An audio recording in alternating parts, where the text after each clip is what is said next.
Hello दोस्तों, स्वागत है आपका नए चैनल पर। आज मैं लेके आया हूँ इंडिया जीके के टॉप 30 क्वेश्चन, जो कि मैं डिटेल में बात करूँगा। जितनी हो सकती है उतनी डिटेल में बात करूँगा। अगर आपको वीडियो पसंद आए तो लाइक, शेयर और सब्सक्राइब करना ना भूलें।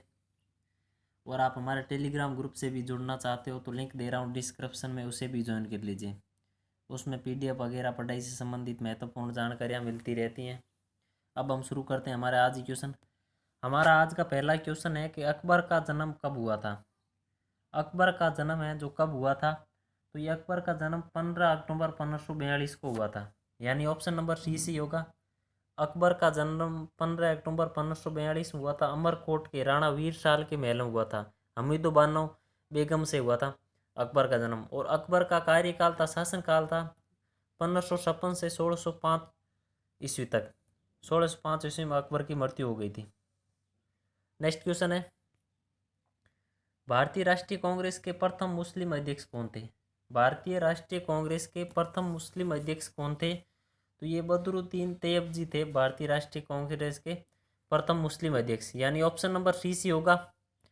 नेक्स्ट क्वेश्चन है, लोह स्तंभ को किसके द्वारा बनवाया गया था। लोह स्तंभ को किसके द्वारा बनवाया गया था, तो ये चंद्रगुप्त द्वितीय के द्वारा बनाया गया था लोह स्तंभ। चंद्रगुप्त द्वितीय का कार्यकाल था, शासनकाल था 380 ईस्वी से 412 ईस्वी तक। और चंद्रगुप्त द्वितीय का पिता का नाम था समुद्रगुप्त। चंद्रगुप्त चंद्रगुप्त द्वितीय ने विक्रमादित्य की उपाधि धारण की थी। और चंद्रगुप्त द्वितीय ने वैष्णव धर्म अपनाया था, जिसके कारण उसका दूसरा नाम देवगुप्त हुआ था। और दिल्ली के समीप मेहरौली स्तंभ स्थित जो लोह स्तंभ बना हुआ है, उस पर चंद्र लिखा हुआ है, जिसका अर्थ होता है चंद्रगुप्त द्वितीय। यानी मेहरौली स्तंभ लोह स्तंभ चंद्रगुप्त द्वितीय का है। और चंद्रगुप्त द्वितीय के यह समय चीनी यात्री फाहियान भारत आया था। चीनी यात्री फाहियान आया था भारत। फाहियान शब्द का अर्थ होता है धर्म का प्रकाश। और फाहियान धर्म पर अध्ययन करने के लिए आया था। और संस्कृत भाषा में है ये लोह स्तंभ लोह स्तंभ है जो संस्कृत भाषा में। और इसकी मेन विशेषता यह है कि इस पर अभी तक जंग नहीं लगा है। ऑप्शन नंबर C होगा। नेक्स्ट क्वेश्चन है, संविधान के भाग 9 में किसका वर्णन है। संविधान के भाग 9 में किसका वर्णन है, तो पंचायत का वर्णन है संविधान के भाग 9 में। ऑप्शन नंबर A होगा। संविधान के भाग 9 में पंचायत का वर्णन है। नेक्स्ट क्वेश्चन है, स्वतंत्र भारत की पहली औद्योगिक नीति घोषणा कब की गई। स्वतंत्र भारत की पहली औद्योगिक नीति की घोषणा कब की गई थी, तो ये 1948। तो ये 1948 एक ही ऑप्शन है 47 के बाद का। तो ये तो हो गया ऑप्शन के हिसाब से ही। इसका ऑप्शन नंबर D होगा। नेक्स्ट क्वेश्चन है, सबसे अधिक विषैली मछली कौन सी है। सबसे अधिक विषैली मछली कौन सी है, तो ये स्टोन फिश मछली हैं जो सबसे अधिक विषैली होती हैं। यानी ऑप्शन नंबर C होगा। नेक्स्ट क्वेश्चन है, नेपोलियन के पिता का नाम क्या था। नेपोलियन के पिता का नाम क्या था, तो कार्लो बोनापार्ट था नेपोलियन के पिता का नाम। ऑप्शन नंबर D होगा। नेक्स्ट क्वेश्चन है, उस पहले गवर्नर जनरल का नाम बताइए जिन पर महाभियोग चलाया गया। वह पहला गवर्नर जनरल कौन सा है जिस पर महाभियोग चलाया गया था, तो वॉरेन हेस्टिंग ये पहला गवर्नर जनरल है जिस पर महाभियोग चलाया गया था। वॉरेन हेस्टिंग का कार्यकाल रहा था 1774 से 1785 तक रहा था। 1774 से 85 तक रहा था, कार्यकाल रहा था वॉरेन हेस्टिंग का। और ये महाभियोग के द्वारा हटाए जाने वाला पहला गवर्नर था वॉरेन हेस्टिंग। नेक्स्ट क्वेश्चन है, इसका ऑप्शन नंबर A होगा। नेक्स्ट क्वेश्चन है, मूल कर्तव्यों का वर्णन संविधान के किस अनुच्छेद में है। मूल कर्तव्यों का उल्लेख संविधान के किस अनुच्छेद में है, तो ये अनुच्छेद 51 के में है। मूल कर्तव्यों का उल्लेख संविधान में। और भाग 4 के में। मूल संविधान में मूल कर्तव्य नहीं थे, उसको बाद में जोड़ा गया था। 42वें संविधान संशोधन के द्वारा जोड़ा गया था। सरदार स्वर्ण सिंह समिति की अनुशंसा पर मूल कर्तव्य जोड़ा गया था 42वें संविधान संशोधन 1976 में। और उस समय 10 मूल कर्तव्य जोड़े गए थे और वर्तमान समय में 11 मूल कर्तव्य हैं।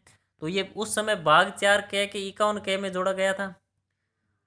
अब हमारा पहला मूल कर्तव्य यह है कि प्रत्येक नागरिक का यह कर्तव्य होगा कि वह संविधान का पालन करे और उनके आदर्शों संस्थाओं, राष्ट्रध्वज और राष्ट्रगान का आदर करें।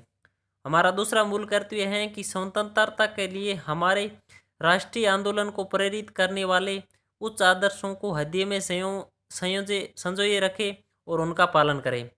तृतीय मौलिक कर्तव्य यह है कि भारत की प्रभुता, एकता और अखंडता की रक्षा करें और उसे अक्षुण्ण रखें। चौथा मूल कर्तव्य यह है कि देश की रक्षा करें। हमारा पांचवा मूल कर्तव्य है कि भारत के सभी लोगों में समरसता और समान भ्रातृत्व की भावना का निर्माण करें। छठा मौलिक कर्तव्य यह है कि हमारी सामाजिक संस्कृति की गौरवशाला परंपरा का महत्व समझे और उसका परिरक्षण करें। सामाजिक यानी जोड़ना, हमारे जोड़ने वाली संस्कृति की परंपरा का महत्व समझे। सातवां मौलिक कर्तव्य है कि प्राकृतिक पर्यावरण की रक्षा और उसका संवर्धन करें। आठवां मौलिक कर्तव्य है कि वैज्ञानिक दृष्टिकोण और ज्ञानार्जन की भावना का विकास करें। और हमारा नौवां मौलिक कर्तव्य है कि सार्वजनिक संपत्ति को सुरक्षित रखें। 10वां मौलिक कर्तव्य है कि व्यक्तिगत एवं सामूहिक गतिविधियों के सभी क्षेत्रों में उत्कर्ष की ओर बढ़ने का सब प्रयास करें। और 11वां मौलिक कर्तव्य है वो 86वां संविधान संशोधन के द्वारा जोड़ा गया था। वो 11वां मौलिक कर्तव्य है कि माता पिता या संरक्षक द्वारा 6 से 14 वर्ष के बच्चों हेतु प्राथमिक शिक्षा प्रदान करना 86वें संविधान में जोड़ा गया था ये।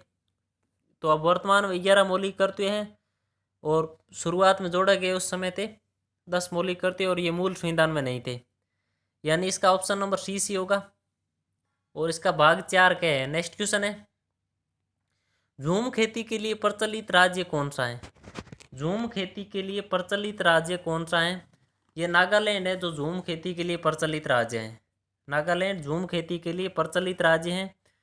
नागालैंड की राजधानी है कोहिमा और नागालैंड के वर्तमान सीएम है नेफ्यू रियो और वर्तमान राज्यपाल हैं आर एन रवि है वर्तमान नागालैंड के राज्यपाल। ऑप्शन नंबर डी सी होगा। ऑप्शन नंबर डी सी होगा। नेक्स्ट क्वेश्चन है, कनाडा का राष्ट्रीय खेल क्या है? कनाडा का राष्ट्रीय खेल क्या है? ये आइस हॉकी है जो कनाडा का राष्ट्रीय खेल है। और भारत का राष्ट्रीय खेल हॉकी है, भारत और पाकिस्तान दोनों का। अमेरिका का बेसबॉल है। तो इसका ऑप्शन नंबर बी सी होगा। इंग्लैंड का क्रिकेट है और ऑस्ट्रेलिया के भी क्रिकेट है राष्ट्रीय खेल। अब बात कनाडा की है तो कनाडा की राजधानी है ओटावा और कनाडा की मुद्रा डॉलर है। ऑप्शन नंबर बी सी होगा इसका। नेक्स्ट क्वेश्चन है, धोलावीरा भारत के किस राज्य में है? धोलावीरा भारत के किस राज्य में है? ये गुजरात में है। धोलावीरा भारत के गुजरात राज्य में स्थित है। गुजरात राज्य में है धोलावीरा। अब बात गुजरात की है तो अब जो भी जिले आएंगे, जो भी स्टेट आएंगे बरोबर मेरे क्वेश्चन में, तो उनको मैं पूरी डिटेल में बात कर दूंगा। तो अब गुजरात आया है तो गुजरात की है तो गुजरात की राजधानी है गांधीनगर। गुजरात की राजधानी गांधीनगर है और गुजरात का लिंगानुपात है 919 महिलाएं प्रति 1000 पुरुष पर और गुजरात का जनसंख्या घनत्व है 308 व्यक्ति प्रति वर्ग किलोमीटर। गुजरात की कुल साक्षरता है 78% और उनमें से 85.8% हैं जो पुरुष साक्षरता है और महिला साक्षरता है 69.7%। गुजरात की मुख्य भाषा गुजराती है और गुजरात में कुल 33 जिले हैं। गुजरात का उच्च न्यायालय है जो अहमदाबाद में है और गुजरात राज्य दिवस है जो 1 मई को मनाए जाते हैं। गुजरात के प्रमुख पर्यटन केंद्र है जो नल सरोवर पक्षी अभ्यारण्य गुजरात में है। साबरमती आश्रम जो साबरमती नदी के किनारे हैं। हड़प्पा स्थल लोथल ये भी गुजरात में, और पोरबंदर कांडला बंदरगाह ये गुजरात में। गरबा एवं रास हैं जो गुजरात के प्रमुख नृत्य हैं। और गुजरात के प्रमुख त्योहार देखें तो मकर संक्रांति, जन्माष्टमी, डांगी दरबार और राघव राय मेला ये गुजरात के प्रमुख त्योहार हैं। और विधानमंडल एक सदनीय है गुजरात में। द्विसदनीय वो होती हैं जिस राज्य में विधान परिषद है, वो उसकी विधानमंडल द्विसदनीय होती हैं, पर गुजरात की एक सदनीय है। गुजरात में विधानसभा में सदस्यों की संख्या 182 है, कुल 182 है गुजरात में। और लोकसभा के सदस्यों की संख्या गुजरात में 27 है और राज्यसभा के सदस्यों की संख्या 11 है गुजरात में। गुजरात का राष्ट्रीय पक्षी हंसावर है और राष्ट्रीय पशु है जो गिर सिंह है। गुजरात का प्रथम राज्यपाल है मेहंदी नवाब जंग और गुजरात के वर्तमान राज्यपाल हैं जो आचार्य देवव्रत हैं। गुजरात के वर्तमान राज्यपाल आचार्य देवव्रत हैं। और गुजरात के प्रथम मुख्यमंत्री डॉक्टर जीवाराम मेहता हैं और वर्तमान में गुजरात के मुख्यमंत्री विजय रूपाणी हैं। और मई 1960 को वर्तमान राज्य गुजरात का अस्तित्व में आया था। नर्मदा नदी को गुजरात की जीवन रेखा कहा जाता है। और भारत का मैनचेस्टर है जो अहमदाबाद गुजरात को कहा जाता है। 22 जनवरी 2001 को गुजरात के भुज में भारत का सबसे भयंकर भूकंप आया था, जो जनसंख्या अनुसार सबसे बड़ा जिला अहमदाबाद है। और केंद्रीय नमक और समुद्री रसायन अनुसंधान संस्थान भावनगर में स्थित है। सिंधु घाटी सभ्यता का सबसे महत्वपूर्ण केंद्र लोथल बंदर का था। सिंधु घाटी सभ्यता का वो गुजरात में है। और कर्क रेखा है जो गुजरात राज्य के उत्तरी सीमा से होकर गुजरती हैं। और गुजरात की सबसे लंबी नदी है जो भादर नदी है। और गुजरात राज्य का प्रमुख बंदरगाह कांडला बंदरगाह है। गुजरात का महत्वपूर्ण उद्योग सूती वस्त्र उद्योग है। ठीक है, ये गुजरात के बारे में जानकारी थी। इसका ऑप्शन नंबर ए सी होगा। नेक्स्ट क्वेश्चन है, अशोक चक्र पाने वाली प्रथम महिला कौन है? अशोक चक्र पाने वाली प्रथम महिला कौन है? तो ये नीरजा भनोट है जो अशोक चक्र पाने वाली प्रथम महिला है। ऑप्शन नंबर बी सी होगा। नीरजा भनोट है अशोक चक्र पाने वाली पहली भारतीय महिला है। नेक्स्ट क्वेश्चन है, ब्राह्मणों पर जजिया कर लगाने वाला पहला मुस्लिम शासक कौन था? ब्राह्मणों पर जजिया कर लगाने वाला प्रथम मुस्लिम शासक कौन था? तो ये फिरोज शाह तुगलक था जो ब्राह्मणों पर जजिया कर लगाने वाला पहला मुस्लिम शासक था फिरोज शाह तुगलक। और फिरोज शाह तुगलक का शासनकाल रहा था 1351 से 1388 तक। 1351 से 1388 तक फिरोज शाह तुगलक का शासनकाल रहा था। और फिरोज शाह तुगलक ने दिल्ली के टोपरा गांव व मेरठ से अशोक स्तंभ को लाकर दिल्ली में स्थापित किया था फिरोज शाह तुगलक ने। और हक के सरब एक नया सिंचाई कर लगाया था फिरोज शाह तुगलक ने, जो उपज का 1/10वां भाग था। तुगलक वंश का अंतिम शासक नासिरुद्दीन महमूद तुगलक था। नेक्स्ट क्वेश्चन है, इसका ऑप्शन नंबर बी सी होगा। ऑप्शन नंबर बी सी होगा। नेक्स्ट क्वेश्चन है, झंडा समिति के अध्यक्ष कौन थे? झंडा समिति के अध्यक्ष कौन थे? तो जे बी करवलानी झंडा समिति के अध्यक्ष थे। और पारू समिति के अध्यक्ष पूछा जाए तो ये भीमराव अम्बेडकर थे डॉक्टर। और संविधान संशोधन इस समिति का अध्यक्ष थे राजेंद्र प्रसाद। और संविधान के स्थायी अध्यक्ष भी राजेंद्र प्रसाद थे। इसका ऑप्शन नंबर बी सी होगा झंडा समिति का। नेक्स्ट क्वेश्चन है, भारतीय राष्ट्रीय कांग्रेस के पहले अध्यक्ष कौन थे? भारतीय राष्ट्रीय कांग्रेस के पहले अध्यक्ष कौन थे? व्योमेश चंद्र बनर्जी भारतीय राष्ट्रीय कांग्रेस के प्रथम अध्यक्ष थे। ऑप्शन नंबर ए सी होगा। और प्रथम सचिव पूछा जाए तो ए ओ ह्यूम थे प्रथम सचिव। सुभाष चंद्र बोस हैं। सुभाष चंद्र बोस ने कांग्रेस के 2 अधिवेशनों में कांग्रेस की अध्यक्षता की थी, 1938 और 39 में, हरिपुरा और त्रिपुरी अधिवेशन में, जिनमें से 1939 के अधिवेशन में उन्होंने त्याग पत्र भी दे दिया बीच में। उसके बाद में सुभाष चंद्र बोस ने 1939 में ही फॉरवर्ड ब्लॉक की स्थापना की थी। इसका ऑप्शन नंबर ए सी होगा। नेक्स्ट क्वेश्चन है, आधुनिक राष्ट्रवाद का पैगंबर किसे कहा जाता है? आधुनिक राष्ट्रवाद का पैगंबर किसे कहा जाता है? तो अरविंद घोष को आधुनिक राष्ट्रवाद का पैगंबर कहा जाता है। ऑप्शन नंबर बी सी होगा। अरविंद घोष था, वो क्रांतिकारी थे। नेक्स्ट क्वेश्चन है, बीरबल का वास्तविक नाम क्या था? बीरबल का वास्तविक नाम क्या था? महेश दास था बीरबल का वास्तविक नाम। ऑप्शन नंबर सी सी होगा। नेक्स्ट क्वेश्चन है, बीरबल था वो अकबर का दरबारी कवि था। नेक्स्ट क्वेश्चन है, संविधान संशोधन की प्रक्रिया कहाँ से ली गई? संविधान संशोधन की प्रक्रिया कहाँ से ली गई है?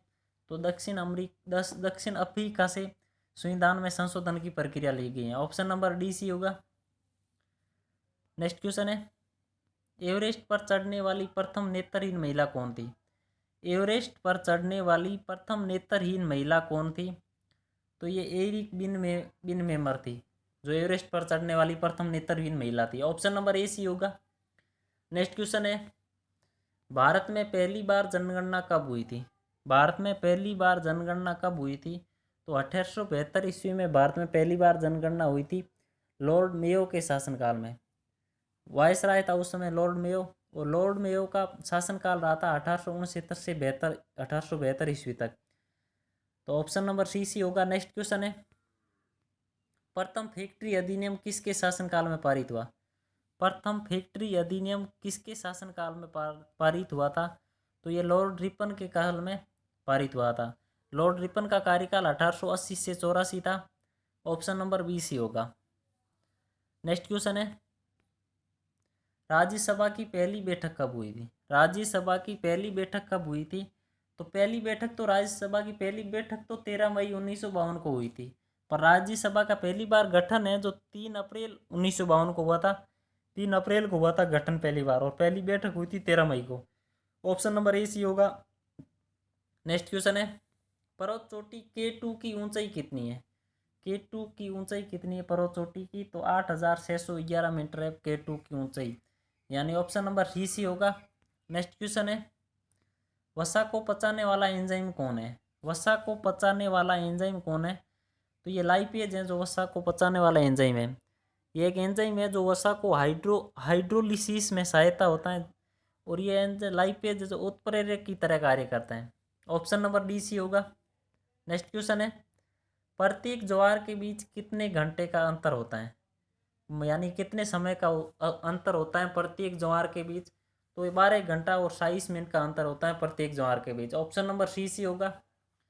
नेक्स्ट क्वेश्चन है, अशोक के लेखों को सबसे पहले कब पढ़ा गया? अशोक के लेखों को सबसे पहले कब पढ़ा गया था?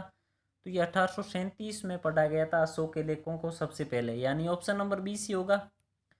नेक्स्ट क्वेश्चन है, हेमावती नदी किस नदी की सहायक नदी है? हेमावती नदी किस नदी की सहायक नदी है? तो ये कावेरी नदी की सहायक नदी है हेमावती नदी। और कावेरी नदी का उद्गम है जो ब्रह्मगिरी पहाड़ी से होता है। ब्रह्मगिरी पहाड़ी है वो कर्नाटक में स्थित है। कावेरी नदी कावेरीपत्तनम के पास बंगाल की खाड़ी में गिरती है, और कावेरी नदी की कुल लंबाई 805 किलोमीटर है। और कावेरी की कुल सहायक नदियां देखें तो हेमावती को तो ये पूछा ही है। हेमावती, लोकपावनी, सिमसा, लक्ष्मण तीर्थ आदि ये नदियां हैं। और कावेरी नदी है जो केरल, कर्नाटक, तमिलनाडु राज्यों से होकर बहती हैं। कावेरी एवं कृष्णा नदी के मध्य पेनार बेसिन स्थित है। और कावेरी नदी को दक्षिण भारत का धान्यागार कहते हैं, और दक्षिण भारत की गंगा भी कावेरी नदी को कहते हैं। कावेरी नदी पर शिव समुद्र जलप्रपात हैं, और ये प्रायद्वीपीय भारत की नदी है Kaveri. Option number D C होगा। नेक्स्ट क्वेश्चन है, चंद्रप्रभा राष्ट्रीय वन्य प्राणी अभयारण्य किस राज्य में स्थित है? चंद्रप्रभा राष्ट्रीय वन्य प्राणी अभयारण्य किस राज्य में स्थित है? चंद्रप्रभा, तो ये यूपी में स्थित है चंद्रप्रभा राष्ट्रीय प्राणी अभयारण्य। ऑप्शन नंबर बी सी होगा, यूपी में स्थित है। अब बात यूपी की है तो यूपी के बारे में जान लेते हैं। तो यूपी की राजधानी लखनऊ है, और यूपी का पूर्व प्रदेश का पूर्व नाम था संयुक्त प्रांत, यानी यूनाइटेड प्रोविंसी। और जनसंख्या घनत्व है यूपी का 829 व्यक्ति प्रति वर्ग किलोमीटर, और स्त्री पुरुष का अनुपात 912 प्रति 1000 पुरुष पर। और कुल साक्षरता यूपी की 69.7% है, और उनमें से पुरुष साक्षरता 77.3% और महिला साक्षरता 57.2% है। और 70 जिले 18 संभाग हैं। विधानमंडल हैं जो द्विसदनात्मक है यूपी की, यानी यूपी में विधान परिषद है यूपी में, और विधान परिषद की संख्या 100 है। विधान परिषद के सदस्यों की संख्या यूपी में 100 है। और विधानसभा के सदस्यों की संख्या यूपी में 404 है। राज्यसभा के सदस्यों की संख्या 31 है, और लोकसभा के सदस्यों की संख्या 80 है। उत्तर प्रदेश का राष्ट्रीय पशु है बारहसिंगा, और राष्ट्रीय पक्षी सारस या क्रौंच है। राष्ट्रीय पुष्प बर्मा या कलश है, और राजकीय चिन्ह है जो मछली है। यूपी के प्रथम मुख्यमंत्री पंडित गोविंद वल्लभ पंत थे, और वर्तमान मुख्यमंत्री है योगी आदित्यनाथ। प्रथम राज्यपाल यूपी की सरोजनी नायडू थी, प्रथम राज्यपाल थी यूपी की, और वर्तमान राज्यपाल हैं आनंदीबेन पटेल। यूपी की स्थापना दिवस है जो 1 नवंबर 1956 को है। यूपी में प्रमुख पर्यटन स्थल ताजमहल आगरा का, यूपी में सारनाथ, कुशीनगर, वाराणसी, काशी, इलाहाबाद, प्रयाग, रामबाण ये प्रमुख स्थल हैं, पर्यटन स्थल हैं। यूपी में प्रमुख जनजातियां देखें तो थारू, भोटिया, जौनसारी, खारवार, सोका, बुका, राजी अथवा बनरोत या मोही गिर। और राष्ट्रीय शोध संस्थान यूपी में देखें तो central drug research institute Lucknow, और national botanical research institute Lucknow, और इंस्टीट्यूट टॉक्सिकोलॉजी रिसर्च सेंटर ये भी यूपी में। वन्य जीव विहार तो दूध और राष्ट्रीय उद्यान लखीमपुर यूपी में। चंद्रप्रभा वन्य जीव विहार वाराणसी यूपी में। ये चंद्रप्रभा ही पूछा गया है, वाराणसी यूपी में। और प्रमुख झीलें हैं तो गोखुर झीले, भीमताल झील, रूपकुंड झील, चंदेला झील और पूनामाल झील। ठीक है दोस्तों, यूपी के बारे में इतनी जानकारी थी। तो इसका ऑप्शन नंबर बी सी होगा। ऑप्शन नंबर बी सी होगा। नेक्स्ट क्वेश्चन है, ज्यामिति का जनक किसे कहा जाता है? ज्यामिति का जनक किसे कहा जाता है? तो ये यूक्लिड को ज्यामिति का जनक कहा जाता है। ऑप्शन नंबर ए सी होगा। ठीक है दोस्तों, धन्यवाद। अगर वीडियो पसंद आए तो लाइक, शेयर और सब्सक्राइब करना ना भूलें।